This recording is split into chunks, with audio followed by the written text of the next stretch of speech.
Coucou les amis, j'espère que vous allez bien, c'est Force Pingouin et aujourd'hui on se retrouve dans un nouveau tutoriel, qui va se faire avec OpenOffice. Donc, en résumé, je vais vous dire c'est quoi OpenOffice. OpenOffice c'est un logiciel de texte ou de base de données, etc. Open source, donc c'est-à-dire que gratuit, obligatoirement, et sans codage, sans clés, tout ce que vous voulez. Et sur toute plateforme, donc Windows, Linux et Apple pour Mac, et qui permet d'avoir tout le nécessaire pour faire, par exemple, un article, une revue, un blog, un texte, un document, un PDF, ou tout simplement une présentation de panorama, une présentation de bilan pour les entreprises, une base de données, des diagrammes pour faire des mathématiques, etc. etc. Voilà, c'est ça OpenOffice. En plus, je pense que vous le connaissez parce que votre école doit forcément l'utiliser, ou parce que vous le connaissez à travers des amis, une association, ou peu importe. Mais en tout cas, OpenOffice, c'est quand même pas mal. Alors, depuis, ça a été repris. C'est-à-dire qu'avant, on appelait ça OpenOffice. Tu avais OpenOffice Calc, OpenOffice Math, OpenOffice Writer, etc. etc. Maintenant, ça s'appelle plus OpenOffice, ça s'appelle Apache OpenOffice. Pourquoi? Parce que ils ont fusionné Apache, qui est un logiciel d'encodage, et OpenOffice, qui est un logiciel pour le texte. Et bah du coup, ils ont fusionné les deux. Et du coup, ça a donné Apache OpenOffice. Voilà. Donc voilà pour à peu près ce qu'est OpenOffice. Alors je rassure tout le monde, bien sûr, OpenOffice est disponible sur toutes les plateformes, sur Windows, sur Mac avec Apple et sur Linux, toute distribution bien sûr. Majorité Ubuntu. Donc voilà, donc on va commencer par installer déjà OpenOffice. Donc comment on fait pour installer OpenOffice? Bah, on va sur son navigateur internet, on est directement sur la page du moteur de recherche. On tape OpenOffice, comme ceci, ou je vais vous laisser passer, attendez, hop, voilà, OpenOffice comme ceci. Vous faites entrer, puis après, qu'est-ce qui va se passer? Il va se passer que vous aurez la première page. Donc c'est ici, Apache OpenOffice, voilà. Ça, c'est le site qu'il faut aller. Donc après, vous atterrissez sur un site comme ça, projet francophone Apache OpenOffice. Comme je vous l'ai dit, Apache et OpenOffice, ils ont fusionné. Donc du coup, ça s'appelle Apache OpenOffice maintenant. La toute dernière version, c'est la 4.1.5, bien sûr pour le contenu français. Il y aura d'autres mises à jour encore qui vont venir, etc. etc. Vous atterrissez là-dessus, qu'est-ce que vous faites? Télécharger. Vous cliquez là-dessus, sur télécharger Apache OpenOffice. Et là, vous avez, comme vous le voyez, toutes les versions. Donc, sur Windows, avec XP, Vista 7 à 10. macOS, donc c'est généralement le dernier, hein, c'est tout, processeur Intel. Et bien sûr, distribution Linux en 32 ou 64 bits. Donc ça, c'est la RAM. Fedora Mandriva avec le RPM, avec le Deb pour Ubuntu, Debian et tout ça. 64 et 64. Donc là, c'est le 32. Là, c'est 64 bits. Voilà. Donc, en l'occurrence, j'ai pris pour Mac OS X, vu que c'est mon ordinateur. Après, ça, vous connaissez la procédure, hein, ça a installé le tout, ça a installé les fichiers, etc., etc. Ensuite, une fois que tout ça s'est installé, vous allez dans votre menu, ou votre démarrer, ça dépend, et après, vous allez sur cet petit onglet Open Office. Donc, vous cliquez, donc vous arrivez directement sur la page d'accueil. Donc Apache OpenOffice 4 et vous avez directement les choix. C'est-à-dire que vous pouvez ouvrir de ce contenu un texte, un classeur, une présentation, un dessin, une base de données ou formule. Ou encore si vous n'avez pas du tout l'esprit créatif ou vous ne savez pas quoi faire, et vous allez dans les modèles ici et vous avez déjà pas mal de choses. Donc voilà. Donc on va prendre pour le texte, qui est le plus courant bien sûr. Alors, on clique deux fois sur texte. Et ensuite, voilà, ça fait comme ça. Donc, je vais l'agrandir. Voilà. Donc, ça arrive comme ça. Donc, ça, c'est la page d'OpenOffice. Donc, c'est une page, voyez-vous, un A4, bien sûr. Thème news roman, en 12 polices. Et puis ensuite, voilà. Donc, qu'est-ce qui se passe? Il se passe que vous avez là, ici, une page. Et vous avez un logiciel qui a une interface très très proche de Word. Pourquoi je dis très proche de Word? Parce que tout le monde utilise Microsoft Word ou Windows avec le logiciel adéquat. Donc du coup, pour éviter de paniquer un petit peu, pour éviter de, voilà, on est où, etc. Voilà, on va directement sur une interface pro Windows avec OpenOffice. C'est ça le truc. Et du coup, ça fait que on a l'impression qu'en fait OpenOffice est un logiciel Windows. En fait, ce n'est pas du tout ça. C'est une suite bureautique indépendante, d'où le mot OpenOffice parce que c'est open source. Et puis aussi le fait que ne pas être dépaysé, avoir tout de suite les repères et avoir tout de suite la rapidité de faire sans vouloir être énervé ou sans vouloir chercher un petit peu, etc. Donc, comme d'habitude, vous avez ici la barre des menus. Vous avez la barre standard avec la police, avec la taille de la police, le gras, l'italique, le soulignage, aligné à gauche, centre, droite, justifié, et les logiciels de numérotation avec la couleur de la police, bien sûr, et le surlignage. Voilà. Ici, vous avez en bas à gauche, vous avez les numéros de page, format standard, en français. Vous pouvez changer la langue, hein. Vous pouvez. Insertion, standard, STD. Et ensuite, est-ce que c'est une page, double page, est-ce que vous allez à 100%, est-ce que vous voulez agrandir avant, etc., dézoomer, etc., etc. Voilà, on va remettre à 100. Donc voilà, après vous avez ici les logiciels de numérotation. Alors à quoi sert ça? Ça sert pour la mise en page. C'est-à-dire que là, vous avez des carrés gris qui délimitent la ligne. Ici, pareil, la ligne. Tu veux aller un petit peu plus à droite? Vas-y, tu prends le truc et tu prends. Voilà, ça te le raccourcit. Tu veux aller au centre, pas de problème, va au centre. Voilà, en tout cas, tu es libre, vraiment libre de partir d'où tu veux. Sachant que, je tiens vraiment à prévenir, ce genre de configuration est manuel et c'est pour des formats très spéciaux, c'est-à-dire le genre A1, A3, B4, B6 ou A8, des formats aussi enveloppe, des formats petits, etc. Voilà, pour bien que la feuille soit en corrélation. Alors, tout d'abord, on va désormais écrire un petit peu de texte. Alors, bonjour à tous et à toutes. Hop, bienvenue sur OpenOffice avec Apache. Voilà. Alors, comme vous avez pu voir, ici, il met l'espace automatiquement. Bon, certes. Il fait des corrections automatiques. Il a un vocabulaire. Sachez que toute suite bureautique aujourd'hui a dans sa base de données un dictionnaire. Donc c'est-à-dire que même si vous êtes hors Internet, il a dans son logiciel une base de données qui permet de corriger automatiquement avec ou sans Internet les mots qui sont erronés ou mal écrits, etc. Là j'ai écrit bienvenue exprès, bienvenir, bienvenue, bienvenue, bienvenue. Voilà, je clique sur bienvenue et ça corrige automatiquement. Il n'y a pas de problème. Et du coup, des fois aussi, ça arrive. Regardez. Bien, hop, je vais vous faire. Attends, bien. Ah, voilà. C'est ça que je voulais vous faire voir. C'est que il peut. Je vous le dis, hein, c'est la première fois que j'utilise sur cet ordi-là, parce que c'est pas ma première fois sur OpenOffice.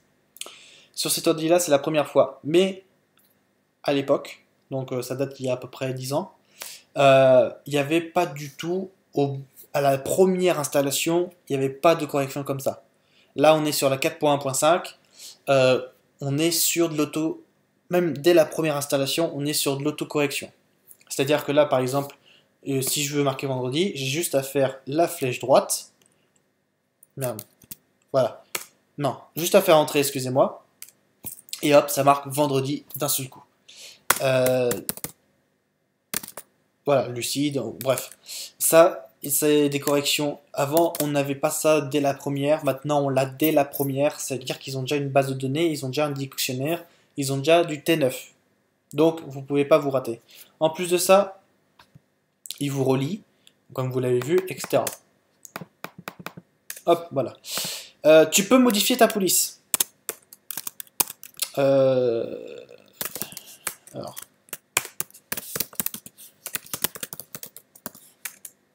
Voilà. Tu peux modifier la police, c'est-à-dire que tu peux la mettre, admettons, là elle est en 12, tu peux la mettre en 80.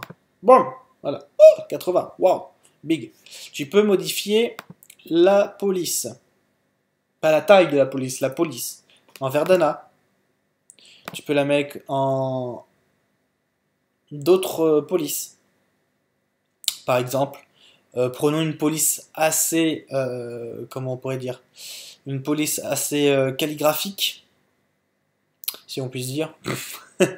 Savoy, voilà. Ça, c'est la Savoy LET, c'est la police qui est la plus calligraphique. Regardez un petit peu. Voilà. Hop, voilà, c'est une police calligraphique. Vous pouvez aller sur d'autres polices également, etc. Vous pouvez aller sur le standard titre 1, titre 2, titre 3, score de texte, etc. Pas de problème. Vous pouvez souligner ou le mettre en gras. Donc mettre en gras. Voilà. En italique. En souligné. En justifié. C'est-à-dire qu'en fait, il met automatiquement la mise en page. À droite, au centre, à gauche. Vous pouvez le changer de couleur. Le mettre en rose. Le mettre en bleu. Voilà. Vous pouvez faire tout ce que vous voulez avec. Ça, c'est dans les commandes ici. Après, tu veux le mettre en PDF. Ici, juste à côté de l'imprimante, à gauche, tu as un petit truc avec marqué PDF, mais c'est vraiment tout petit, hein, je suis d'accord avec toi. Tu cliques dessus, et là, voilà, format PDF, tu mets ton nom, et Force Pingouin, hop, voilà, t'enregistres, et c'est bon. Tu fais enregistrer. Et tu le retrouveras là où tu l'as enregistré. Tu veux imprimer ici, là, la petite imprimante. Hop, tu cliques, ça imprime. Voilà. En l'occurrence, là, pour la mienne, ça imprimera pas. Hop, voilà. Aperçu avant imprimante. Ça donne quoi? Ça donne ça. Ok. Tu peux zoomer 75%. Tu peux zoomer 25%. On zoome 50%, on est bien. Ok, ça correspond bien, pas de problème. On y va, on imprime ou on enregistre simplement. Fermer l'aperçu, c'est ici. Tu peux à tout moment, et je dis bien à tout moment, tu peux revenir.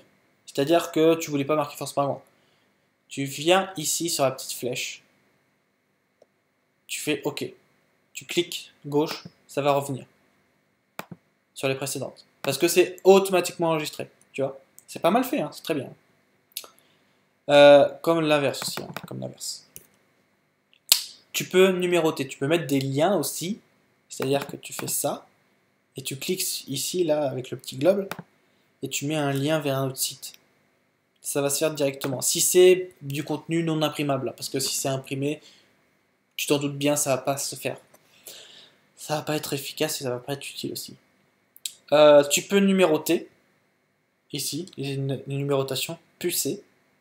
Voilà, pucer, numéroter, on est bien. Tu peux aussi faire d'autres choses, comme par exemple louper, zoomer un petit peu. Donc optimal, tu adaptes à la largeur ou à la hauteur, combien de pages, etc. Ici, tu peux mettre des caractères non imprimables. Voilà. Truc souvent qui sert à rien parce qu'on ne l'emploie pas. Tu peux faire une source de données. Waouh, source de données. C'est quoi? C'est, voilà, tu as écrit Force Pingouin. C'est utile dans quoi? Parce que c'est une base de données qui va être référée en plus de la base de données d'OpenOffice. Donc c'est pas mal, ça peut faire beaucoup de texte. Donc là, dans bibliographie, etc., ça peut être pas mal. Tu peux en même temps donner des images, mettre des images, insérer des images dans le texte. Voilà. Insérer des images, tu fais ici, là, la galerie, avec le petit tableau. Et puis là, tu as tout. Diagramme, école, université, économie, environnement, les formes, les arrière-plans, tout ce que tu veux. Tu veux mettre une clémentine? On met une clémentine. C'est parti. Hop, clémentine. Nouveau thème. Et le fond sera en clémentine. Nouveau thème. Attends. Hop. Nouveau thème. Ok. Merde, c'est pas censé faire ça. C'est pas du tout censé faire ça.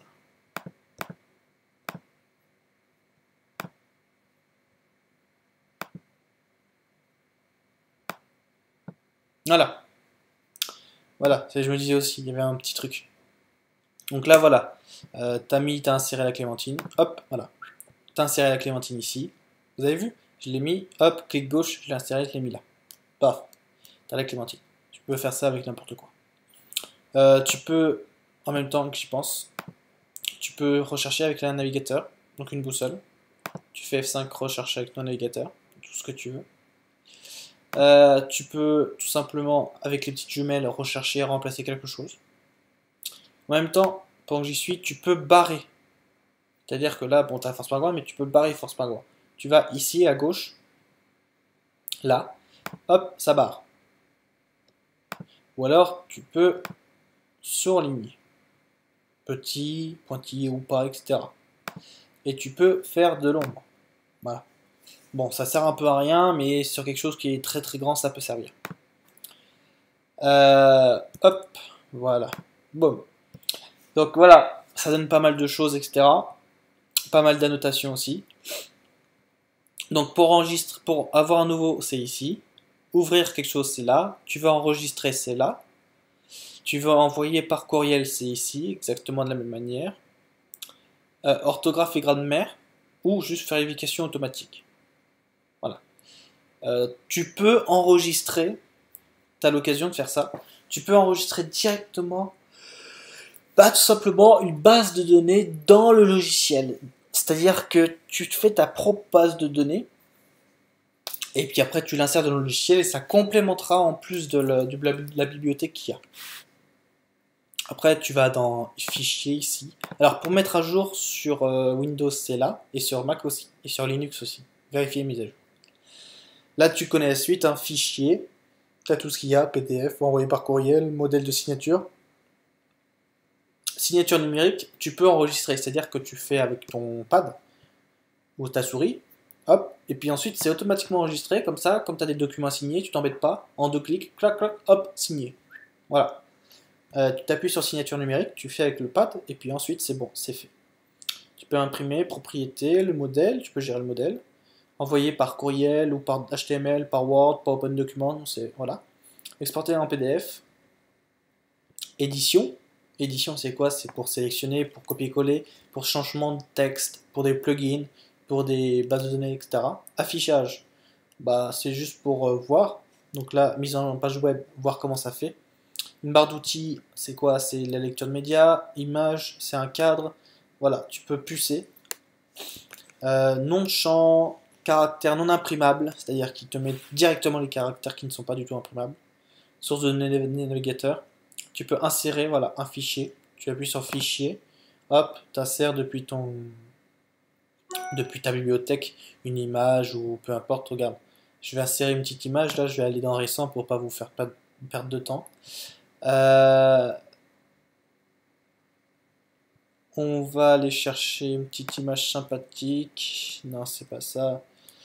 Il n'y a pas une petite image sympathique dans le truc. Allez, crudité. Boum. Je insère les crudités dans le texte. Et bien sûr, ça ne marche pas. Il y a un pépin. Il y a un pépin. Il y a un pépin. Non, insertion. Hop.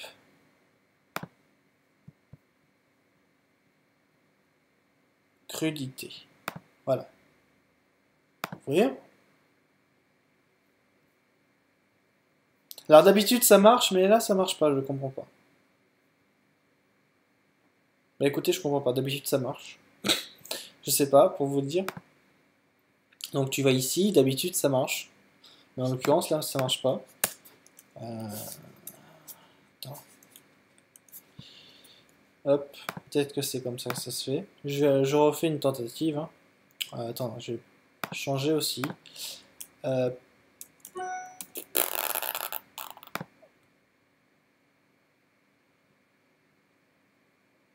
Ok, ça donne. Ah! Ça donne rien. Bon. Je comprends pas. Ça donne rien. Bon, soit. Je comprends pas du tout la technique. D'habitude, ça met l'encadré, là, juste là, ici, ça met l'image, mais là, ça veut pas. Bon, c'est pas grave. Donc, tu peux faire des. D'habitude, ça marche, hein. Là, je sais pas pourquoi ça marche pas. Donc, après, c'est tout. En fait, tout ce qui est là, ici, c'est dans le fichier, l'insertion, le format tableau, etc. Voilà. Donc, après, il y a peut-être des trucs aussi, comme l'autocorrection, etc. Peut-être des trucs que tu n'avais pas sur le côté. Mais enfin, voilà. Convertir, adapter, etc. Au niveau du tableau, la langue, tu peux sélectionner la langue, le français ou pas. Dictionnaire supplémentaire en ligne, comme je vous disais, il y avait des dictionnaires. Coupure de mots ou pas pour la sélection. Tu peux numéroter la galerie, la base de données, le macro, tout ça. La fenêtre et vérifier avec OpenOffice. Voilà. Donc ça, c'est tout ce qu'il y a dans le OpenOffice. Comme je vous l'ai dit, là en haut, tu as tout ce qu'il faut, avec là ici à côté. Il n'y a pas besoin de grand chose généralement. Voilà, tu peux rien. Juste ici, tu as des petits trucs style formatage, galerie, voilà, insérer des petits liens, ou le navigateur carrément. Mais je veux te dire, tu as beaucoup de choses à faire. Tu fais vraiment ce qui te plaît, ce que tu veux, quoi. Tu t'embêtes pas. Enfin voilà, quoi, c'est très fluide. C'est mis à jour d'une certaine manière, mais que je trouve appréciable. Voilà comment on peut utiliser OpenOffice dans son intégralité. Je vais vous changer. Je vais vous la mettre un petit peu plus. Voilà. Voilà. C'est aussi une bonne calligraphie qui est pas mal. Sur ce, les amis, c'est pas mal ce que enfin, je pense que ça peut être pas mal pour vous. Voilà pour le tutoriel. C'était un petit peu vite, mais il n'y avait pas beaucoup de choses hormis ça. Voilà pour le tutoriel OpenOffice. Je vous laisse les commentaires pour poser vos questions, pour savoir si vous avez des questions, si vous avez des recommandations ou si vous avez d'autres choses. N'hésitez pas à mettre des points, des pouces bleus vers le haut ou des appréciations, des commentaires positifs. J'en serai ravi et ainsi de répondre à vos questions. Ça m'a fait très plaisir de faire ce tuto et on se dit à très vite pour un prochain tutoriel de le tuto de Force Pingouin. A très vite et on vous souhaite une bonne journée. Ciao, bye bye.